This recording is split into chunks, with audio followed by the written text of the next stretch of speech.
We explore how the Queen has managed some of her greatest trials and tribulations. Anything that could go wrong did go wrong. It was like slap, slap, slap across the face of the royal family. From scandal and disaster... The flames seem to be 200 feet high. She's standing there, this small figure in a raincoat. You could see it in her face. The emotion was palpable. To tragedy and murder. My brother and I were at the castle, and we actually heard the bomb go off. We were to smithereens. And of course, there was nothing left. And find out what it takes to be Queen when your family and the nation are tested to the limit. She's getting out of the car. Nobody knew what the reaction was going to be. It was a very dangerous time for the royal family. Being queen, being monarch. Grenfell Tower, June 2017. The worst residential fire in the UK since World War II. 72 people were killed. Dozens more were injured.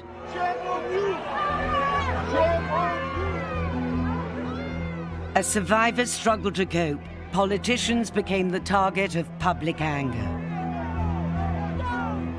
I was down there at the time. Tempers were at breaking point. I remember standing in the crowd at the sports hall just under the A40.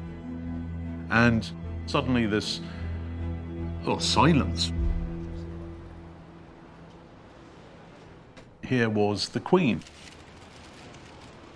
It's an appalling sight, she said, after hearing about the flames, but she has clearly noticed how this community has pulled together to help.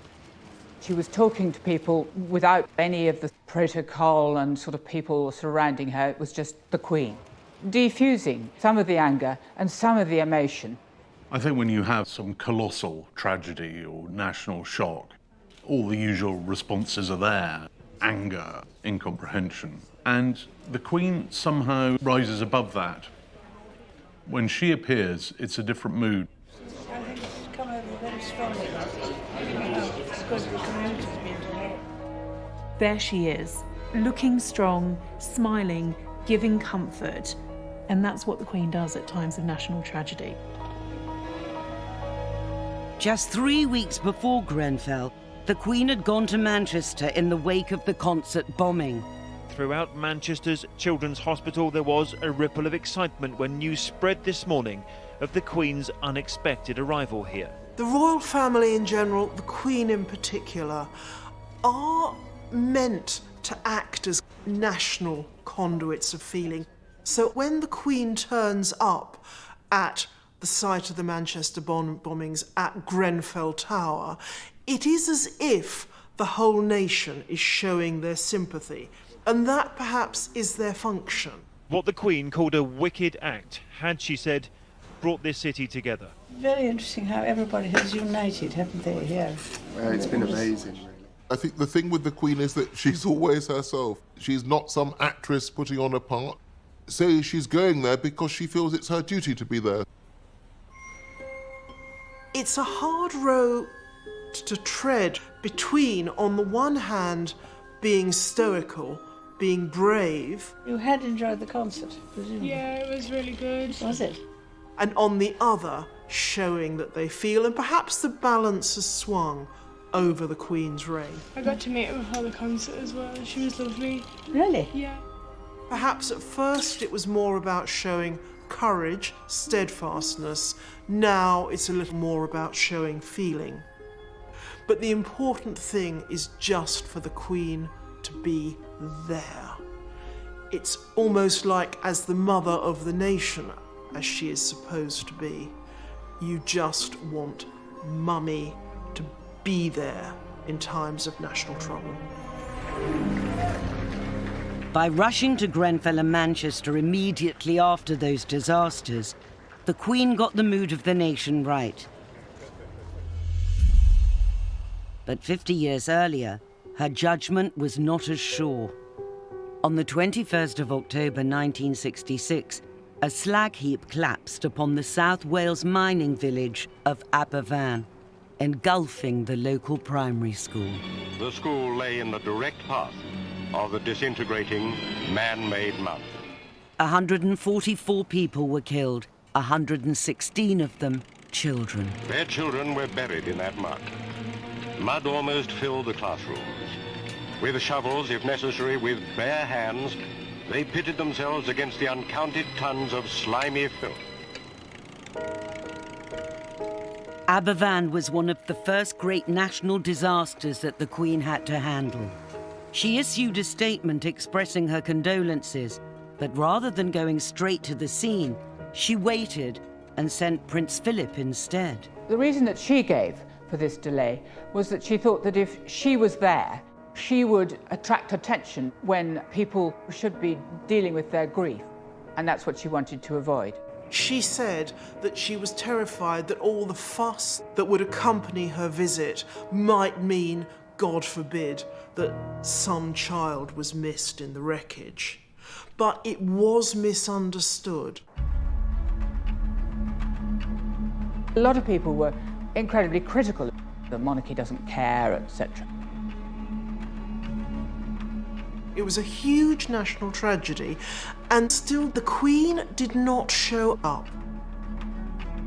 But now, Daily Mail journalist Robert Hardman believes there was another little-known reason the Queen didn't rush to the scene. What everyone I've spoken to about it says is that the Queen was really worried that she would let the side down. She didn't want to go there and make things worse for these families. She was a young mother.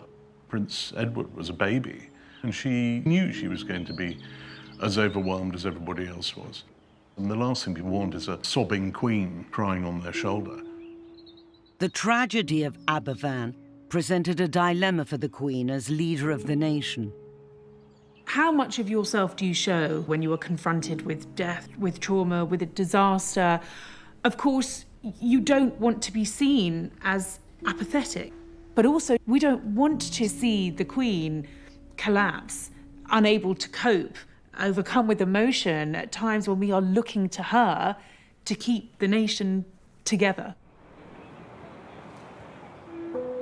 Finally, 8 days after the tragedy and under mounting criticism, the Queen made the journey to Aberfan to pay her respects.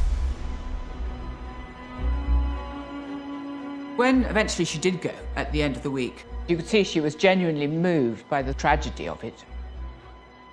When she actually arrived, she spoke with families. There was one woman who'd lost 7 members of her family, and the Queen just sat with her, quietly, saying nothing for half an hour. That was the Queen showing her humanity. The occasions when you see the Queen display her grief, those occasions are very few and far between. But you really do see that emotion in her face. She saved the situation, and I think the lesson was that it's really important to make an instant appearance and not to wait. The Queen learned from her mistake at Aberfan. Over the past 50 years, she's worked hard to make up for it, returning to the village 4 times to meet bereaved families. I think if you ask anyone who's worked with the Queen a long time to name her regrets, one that usually pops up is Aberfan. The Queen said that she has to be seen to be believed. It's one of her favourite mottos. But she has also to be seen to feel, to care.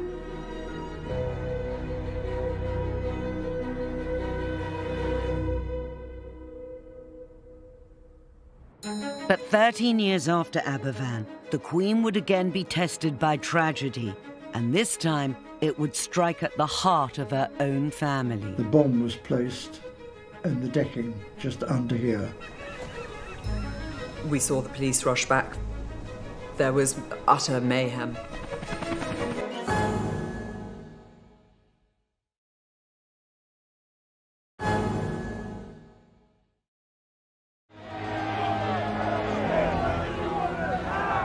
Winter 2019. Britain is bitterly divided by the Brexit crisis. On the 24th of January, the Queen makes a telling speech, to the Sandringham branch of the Women's Institute that's read as an allusion to Brexit. She talks of the importance of respecting the other person's point of view, seeking out common ground, and never losing sight of the bigger picture. This is the stuff of what being a sovereign is, uniting rather than dividing. It'd be very interesting to know what the Queen thought about Brexit. But she has transcended all that. The monarchy should be a unifying factor. People up and down the country admire her. Even Republicans admire her. They may dislike the principle, but they cannot fault the woman. She is all things to all man, and that really works. In a divided country, it often falls to the monarch to lead the work of reconciliation. But some of the most painful conflicts the Queen has had to deal with have been within her own family. It is fitting that here the present Queen should meet the Duke and Duchess of Windsor. He is her uncle, and when he gave up the throne, Princess Elizabeth was a girl only 10 years old. In 1972, the Queen would attempt to make peace with the man who nearly brought down the monarchy. The vendetta had been incredibly long-lived, bitter, horrible, and the Queen Mother had been utterly unforgiving. The Queen's mission would coincide with a state visit to France as Britain prepared to join the EEC the following year. In the National Archives at Kew, royal biographer Robert Hardman has uncovered some remarkable documents revealing the planning of the trip. Here is this very, very important state visit.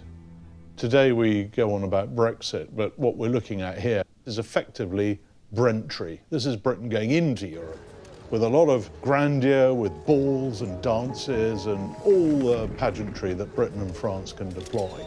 So this is a very big moment. But for the Queen, the visit also had a personal dimension. Paris was the home of her uncle, the Duke of Windsor, formerly King Edward VIII, exiled to France after giving up the throne for American divorcee Wallis Simpson. This was the man who had abdicated in 1936, and the abdication had really shaken the monarchy. It was a dereliction of duty. It was the worst thing for the monarchy in the 20th century. And it had defined and shadowed the reign of the Queen. As the Queen prepared for the state visit, her uncle was dying of throat cancer. Here we have a letter from the palace to the British ambassador in Paris saying, please make sure there is time in the Queen's schedule for her to visit her uncle, the Duke of Windsor. On the assumption that His Royal Highness and the Duchess are going to be in Paris during the visit, the Queen would like to pay them a private visit. The Duke of Windsor's very, very unwell. The Queen fully understands this may be the last chance she gets to see him alive. The Queen realized that for the sake of unity, to heal this terrible internecine family rift, that she should make a gesture to the Duke of Windsor at the very end of his life. But for the organisers of the state visit, the Queen's meeting with her uncle was fraught with danger. The embassy and at the Elysee Palace and at number 10, what they're really worried about is what happens if he dies either during or just before the visit. And this causes terrible diplomatic seizures. What we have here is a memo to the Prime Minister explaining all the various options. The reports of the Duke's health are becoming more discouraging. The Duke himself has recently cancelled a visit to Spain. Up to what point can he die without ruining the visit? What it boils down to is he can die some weeks before the visit, he can die after the visit, just can't happen during.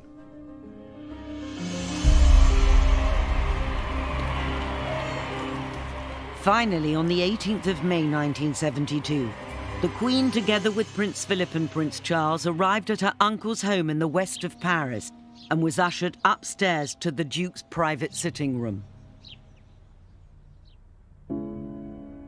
It would be a historic moment as the two of them met.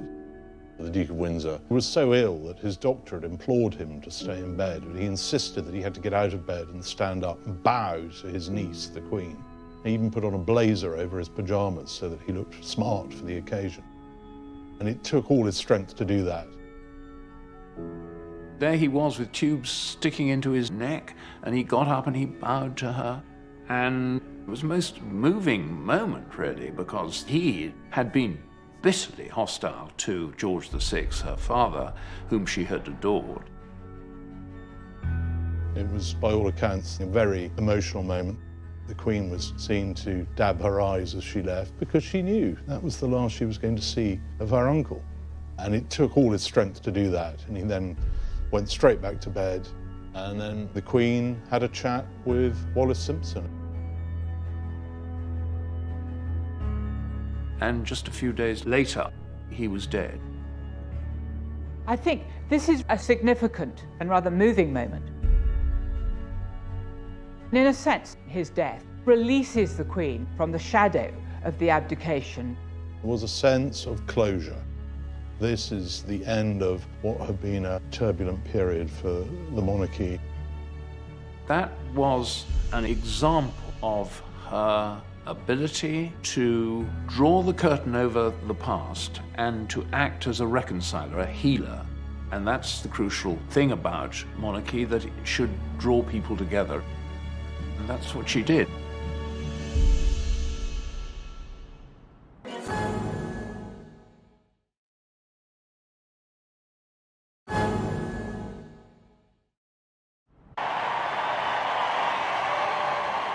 Over the course of her reign, the Queen has acted as a unifying force for the nation.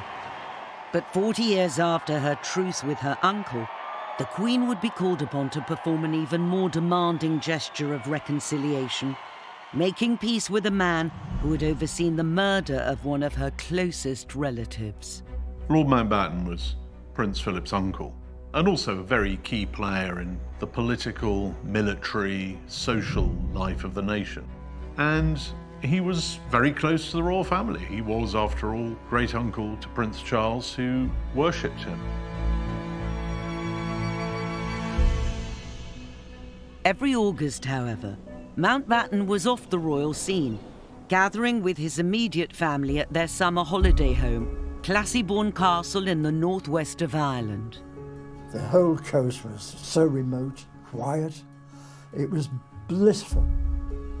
It was one of the most enchanting places in the world. William Evans was Mountbatten's valet for 10 years and remembers his boss's love for the castle and its location. First morning of the holiday, he couldn't wait to get out to sea. Every second that we had was spent out lobster fishing. Shadow 5, my grandfather's fishing boat, was incredibly simple. There were no frills whatsoever, and he loved it. India Hicks, Lord Mountbatten's granddaughter, has spoken only rarely about the holidays she spent with her grandfather at Classiebawn. He would try and get as many grandchildren as possible to come every single day. And the excitement of when the lobster pot was pulled out of the water and you could smell it, that Irish smell and the salt water and the lobsters. But idyllic Classiebawn is just 18 miles from the border with Northern Ireland, and in 1979 the Troubles were at their height.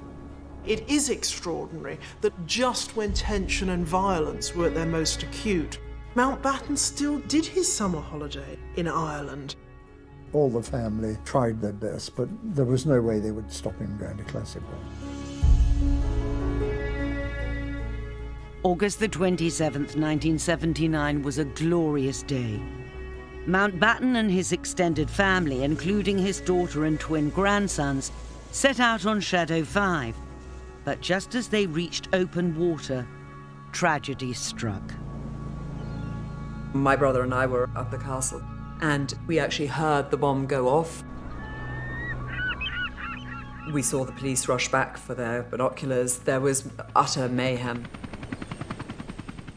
The bomb was placed in the decking just under here, which is just close to where the steering wheel is. This is exactly as the Shadow 5 would have been coming out of the Black Rocks. Lord Mountbatten's on the wheel. And up above is the coast road, where the terrorists were waiting to remotely control the bomb, blew it to smithereens. Of course, there was nothing left. Lord Mountbatten, one of his twin grandsons, 14-year-old Nicholas Knatchbull, and a 15-year-old crew member, Paul Maxwell, were killed. Another passenger, the Dowager Lady Brabourne, died the next day in hospital. It would be hard to define a more cowardly attack in the annals of high-profile terrorism than to blow up a grandfather with his children out fishing on holiday. The Queen was at Balmoral when she received the news of Mountbatten's death. The twin who was not killed later came up to Balmoral, and he arrived late at night and the whole house was shut up, and the Queen rushes down the corridor to greet him, to sort of, enfold him, if you like. And that's a side of the Queen we don't often see. Mountbatten's death hit the royal family really hard. I mean, he was very close, particularly to Prince Charles and to the Queen.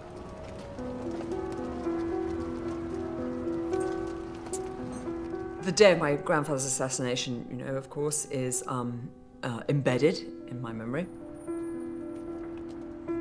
I was lucky that I was at an age where I was able to get all of the emotion out. And so I am possibly able to look at it more in the eye than other members of my family who have never recovered.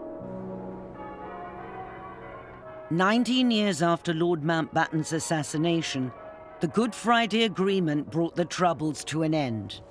Martin McGuinness, an IRA commander at the time of Mountbatten's murder, would become Deputy First Minister of Northern Ireland. From childhood, the Queen has known that duty comes first. It trumps everything else. Whatever your personal, private feelings are, duty calls. And it may be that you're not feeling very well and you don't want to do something. Or it may mean you've got to shake hands with someone who murdered a member of your family and tried to kill you. He was second in the receiving line, and it lasted for just a moment. Extraordinary, nevertheless. The British sovereign and the former IRA commander shaking hands. She showed magnanimity and astonishing political savvy in shaking hands with Martin McGuinness, the man who was probably responsible for the death of Lord Mountbatten. 2 years later, in 2014, the Queen invited Martin McGuinness to Windsor Castle for a state dinner in honour of the President of Ireland. As head of state, she is constitutionally bound to do what the state wants her to do, and if the state wants her to bury the hatchet, then that is what she has to do. We'll never know probably how privately she felt about it. Private grief is not allowed to trump public need for a political reconciliation. She has embodied the whole business of reconciliation in her own person. And that is really quite something in an age where old hatreds are extremely difficult to extinguish. Over the decades, the Queen may have mastered the art of diplomacy, but mastering her own family has always been more of a challenge. I do not know how the Queen coped with all those catastrophes. Boy, if you think it's horribilis now, just you wait.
1992 should have been a year of celebration, marking 40 years since Elizabeth became Queen.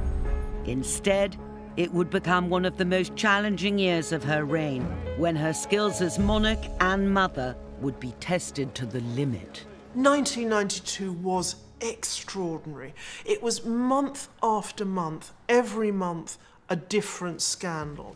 It started in January, those pictures of Fergie and Steve Wyatt. Anne and Mark Phillips announced that they were to divorce. Divorce? Very mirror. Never been mentioned. Then there was the tour of India that was supposed to mark a reconciliation, and instead we saw Diana photographed ostentatiously alone. Andrew and Fergie split up. She's been accused of extravagance, bad taste, and an over-exuberant manner. The Squidgygate tapes, late-night conversation between Diana and her lover, recorded and broadcast to the nation. It was like slap, slap, slap across the face of the royal family. I mean, it just didn't stop. And the paparazzi were out there trying to get the photographs to go with all these stories. Fergie is photographed having her toes kissed by her financial advisor. Papers say the pictures show the truth about his relationship with the Duchess. What is your exact relationship with the Duchess of York? Could you tell me that, please?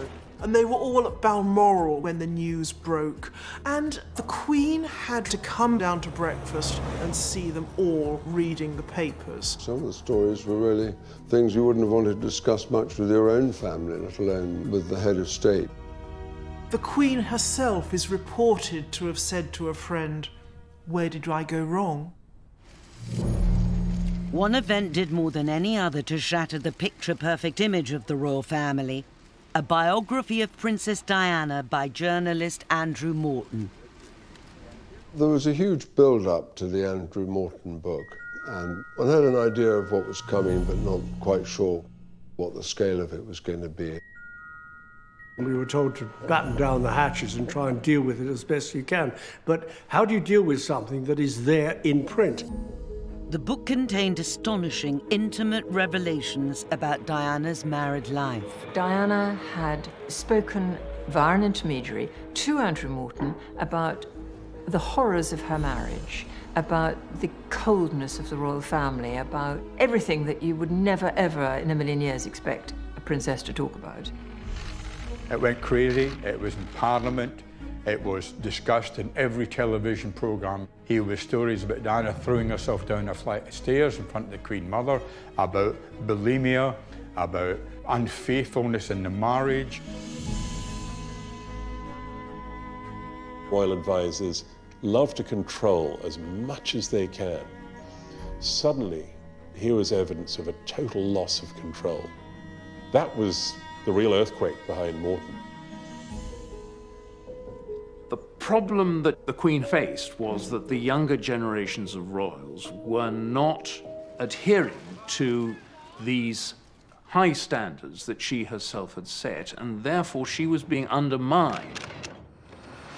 In the 1980s and 90s, managing the succession of family scandals would become one of the Queen's biggest tests of judgment. The Queen's style has been laissez-faire.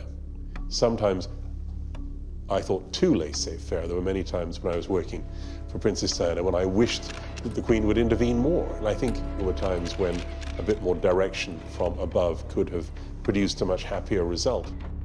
Sir Martin Charteris, who was her private secretary, said that the Queen could judge when things were going badly, and she worked to try and put them right. Not so good in taking initiatives, in doing something new.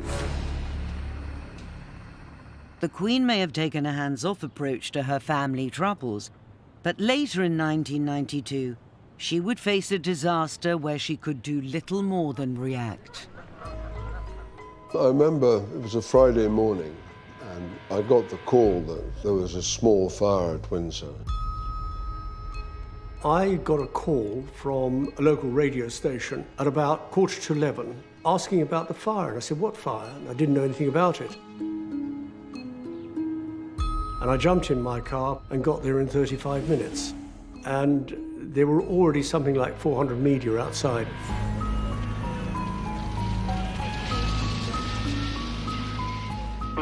miles away you could see smoke, and you could actually see flames from about a mile away. It was horrific. I was probably the first BBC reporter there, and it was just astonishing to see this seemingly impregnable building in flames. The fire began in the north wing when an unattended builder's lamp set fire to a curtain. What started as a fire in a small private chapel, it soon spread. Some of the most famous rooms where some of the most important moments in modern royal history had happened. At one point, there was this extraordinary scene. Soldiers, castle staff, cleaners, cooks, all passing Leonardo drawings, carpets, vases, priceless items from hand to hand just to get them out of the path of the fire. The only member of the royal family who was in residence at the time was Prince Andrew. A shock and horror in the fact that it took hold so quickly. Her Majesty was shocked.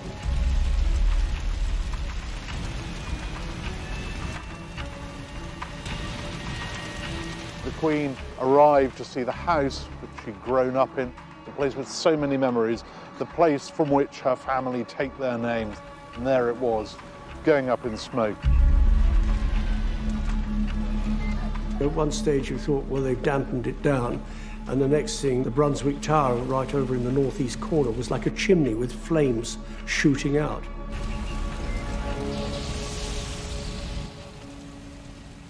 The massive salvage operation helped save most of the priceless furniture, but the fire had destroyed over 100 rooms. The Queen was devastated by it. You could see it in her face. The emotion was something palpable. You don't often see that utterly depressed look on her features. There is a photograph of her while the fire rages, this castle that she has loved. And she's standing there, this small figure in a raincoat with the hood put up over her head. What a terrible blow, personally, that must have been for the Queen. She must have felt, I'm a custodian of this place, and I failed in my duties. In the evening, I drove along the M4 on the way back to London, and the flames seemed to be 200 feet high, which you could see from a couple of miles away. And it seemed like the end of the world, the metaphorical end of the monarchy.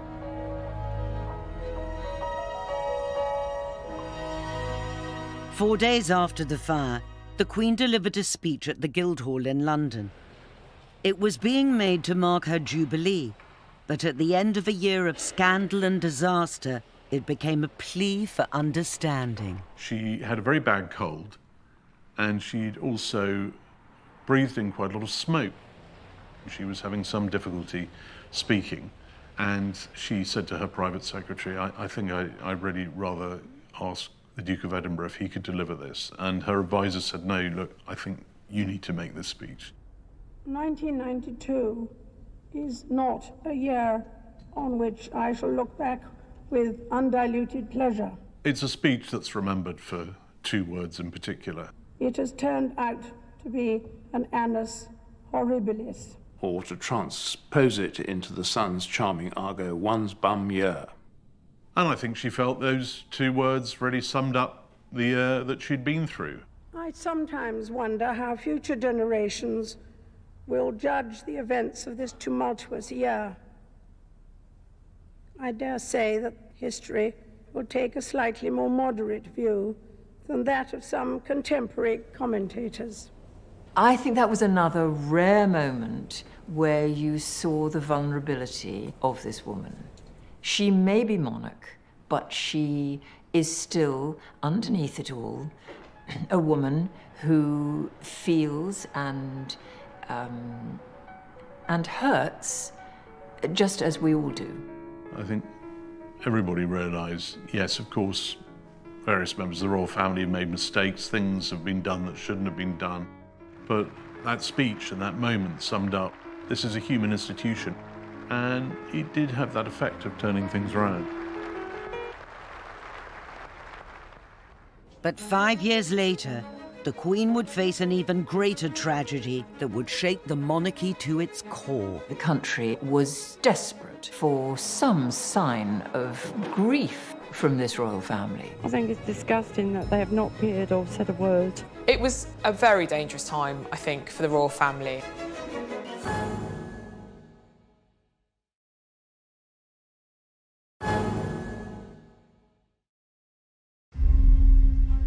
On the 31st of August 1997, the Queen was at Balmoral on her annual summer holiday when she was awoken in the early hours of the morning.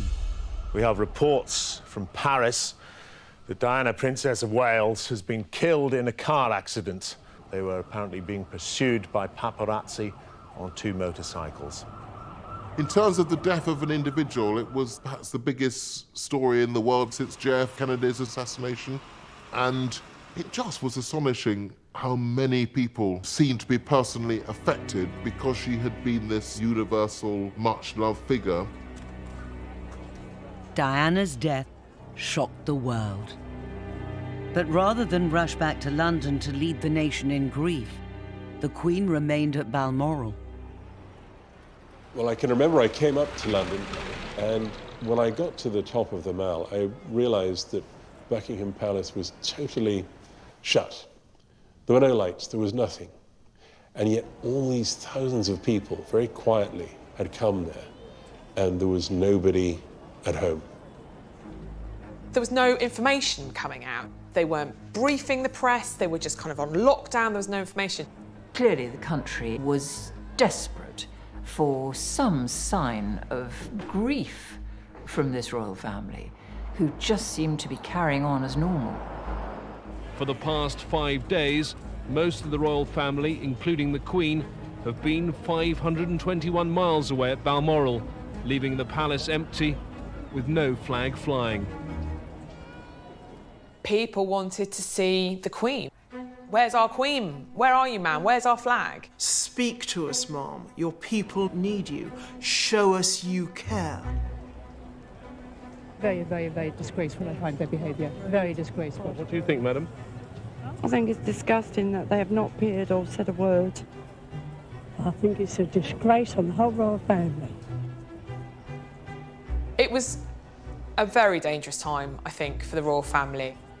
It was perhaps the single clearest moment in her reign when she and her people were at odds. But since Diana's death, the real reason for the Queen's silence has become clear. That week after Diana died, the Queen, I think probably rightly, decided to stay in Balmoral to look after the boys, because the boys were her prime concern. They were very young, 12 and 15, and they'd lost their mother in the most horrifying of circumstances. I mean, the most horrendous tragedy for any family, but to have to play it out in the public gaze. She decided to keep the family very private and put her family first. In Diana's death, you saw a tragedy hit a family. They may have been royal, but they were just a family. Prince William and Prince Harry looked uncomfortable in front of the cameras, but this was their first opportunity to read for themselves the touching messages left for them by a grieving public. I think that outpouring of grief and shock took the royal family hugely by surprise. Certainly, I think the Queen was quite shocked and didn't really know how to deal with it. More than any other tragedy of the Queen's reign, the death of Diana was a conflict between her two roles. On the one hand, there's the public grief, and the Queen is expected to lead that. And on the other hand, a really terrible, traumatic tragedy for her as a private individual. And these two things meet in a way that they hadn't met before in her reign. Finally, 5 days after Diana's death, and as public anger was reaching boiling point, the Queen returned to London. There we see the Queen leaving Northolt now Airport on the way down from Balmoral. To me, the most significant turning point of the Queen's reign, and I was there covering it for the BBC Live, was the day that she returned from Scotland. Wesley, what is the mood outside Buckingham Palace at the moment? It's extremely sombre mood and a very sombre scene. That there are literally thousands of people here.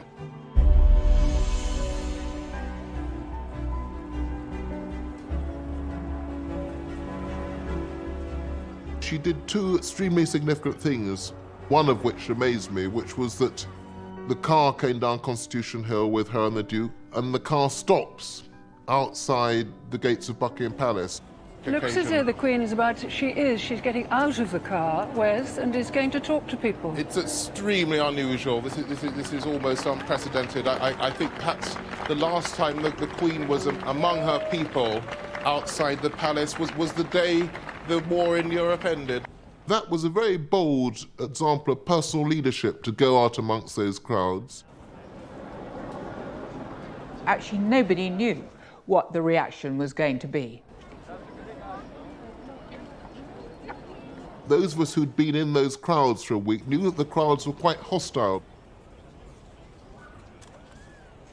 And then she goes up to somebody in the crowd who hands out a flower to her. And the Queen says, would you like me to put that with the others? And the woman says, no, it's for you. And from that moment, the sort of crowd flips, and it's no longer the hostile crowd that it had been.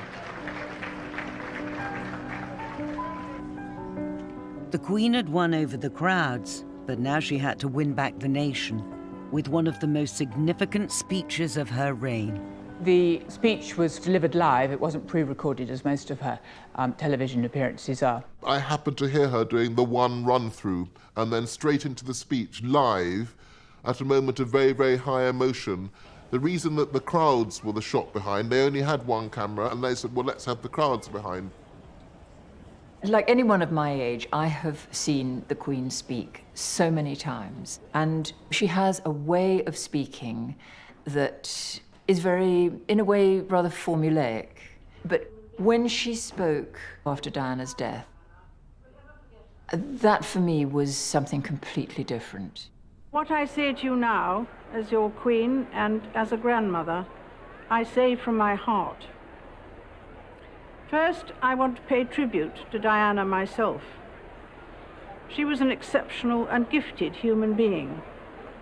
In good times and bad, she never lost her capacity to smile and laugh, nor to inspire others with her warmth and kindness. She'd chosen absolutely the right words. To say that she was speaking not just as the Queen, but as a grandmother, it automatically made you understand why we hadn't seen her that week, because she had been looking after her grandchildren, those two grieving boys. She managed to convey a sense not just of the national tragedy, but also of the private grief that the royal family was going through, and that's why the speech worked. I thought it was a grandmother speaking and not a queen. I was quite moved by it. She sounded very sincere, and she looked as though she was very moved, and I think that will satisfy everyone. I thought she said everything she should have said. I can't think of anything that she left out at all. What I thought was very striking being there that day was that she brought the country together. So I think with the Queen there is very, very powerful personal leadership. Diana's death marked a turning point, and in recent years the royal family has become more open about publicly expressing emotion. In 2017, Prince Harry gave a remarkable interview. So Hazza, how are you today, really? Today I'm okay. I'm a little bit nervous, a little bit tight in the chest, but otherwise fine. Speaking to a newspaper podcast, he talked for the first time publicly about the emotional impact of his mother's death. Losing my mum at the age of 12 and therefore shutting down all of my emotions for the last 20 years has had a quite serious effect. And actually, all of a sudden, all of this grief that I'd never processed started to come to the forefront. I was like, there's actually a lot of stuff here I need to deal with. In that interview, Prince Harry was incredibly candid. To hear him admit that it had taken him the best part of 2 decades to cope with the grief of losing his mother, to hear him talk about coming close to the point of a complete nervous breakdown, this was absolutely extraordinary. But it was 20 years of not thinking about it, and then 2 years of total chaos. Quite hard to believe that such a senior member of the royal family would be speaking so openly. For a century or more, the royals have been stoic about emotion. But what we want from our royals is changing. The youngest generation are very aware of that, and that really shows how far the royal family's come. In the future, it will be William and Harry that the nation looks to in times of grief and tragedy. The nation has always had a place in its heart for both of those boys. Having gone through such a personal tragedy, I think that resonated with people. Anyone who's suffering tragedy themselves can feel that Princes William and Harry understand because they have been there themselves, and they felt the pain just as anybody else would do. I think William and Harry both inherit different qualities from different family members. So William has got a bit of his grandmother's and his father's stoicism. Harry's hilarious. Welcome to Canada! Grab a picture, grab a picture! See all the competitors come by. He's his mother's son. He's very warm and he wears his heart on his sleeve.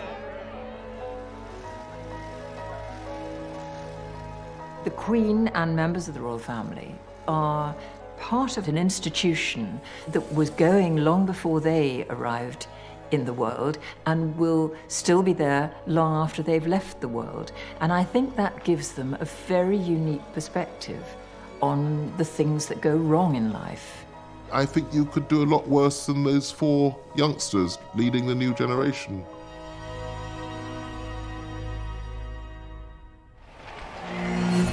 Next time, we examine just what it takes to hold the very top job.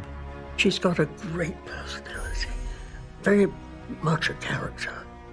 The Queen's discretion is her secret weapon. She very, very, very seldom puts a foot wrong. The Queen puts up with many different people, but Ceausescu was too much for her.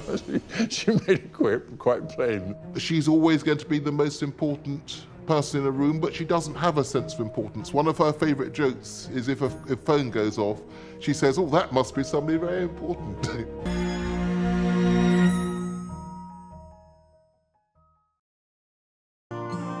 Conduits of feeling.